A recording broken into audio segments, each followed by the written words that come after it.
He is the football player that all of America is talking about. Michael Sam, the SEC Defensive Player of the Year, drafted now by the St. Louis Rams. Jay Clemens, a writer for Fox Sports South, joins me, and Sean Fitzgerald is here, an executive with the International Gay Games. Guys, great to have you here tonight. Jay, let's talk a little bit about Sam as a football player, and he goes to a team that is familiar with his skill set, and there is an opportunity for him. There's an opportunity, but he's also going to a team that has a stacked group of defensive linemen. The combine kind of exposed him as somebody who's not good at covering people in the slot, like receivers in the slot, if he were to drop back to a linebacker. So the pressure's on for him to adapt to a role at defensive lineman and make that roster as well. Sean Fitzgerald, give me your sense, your feeling of pride about Michael Sam coming out and saying, I am gay and like it, deal with it. I'm also an outstanding football player.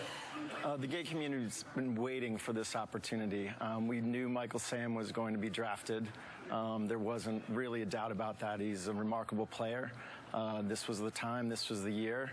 The fact that he came out, we're happy. It's also very interesting to note that today his jersey is second in terms of sales, only behind Johnny Manziel. So there are a lot of people embracing Michael Sam tonight.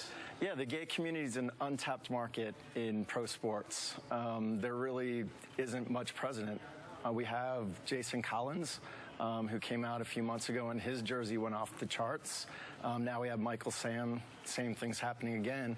I think pro sports are going to discover that there's a whole new audience out there waiting to see sports. Michael Sam's in a pretty good situation in this. He's in his home state of Missouri. Jeff Fisher is a coach who's not on the hot seat. You have an organization that's pretty good in terms of welcoming him and not being concerned with any distractions. Yeah, but they've also come out and said that they won't be afraid to cut him if he doesn't measure up. This is not a charity. This is a sports. This is a business. It's a highly competitive business. I think what the NFL will be cheering for is they want him to either find a home in St. Louis or be good enough where he can find a home with another roster because of the untapped market. It's not really relevant where he plays this year. It's that he makes a roster, period. Well, I think the other element that people are talking about, not only as a football player and can he make the Rams or can he find a home in the National Football League, it was the ESPN coverage, the live picture of him with a lot of emotion giving his boyfriend a kiss. It's probably the most emotional kiss America's seen between two men.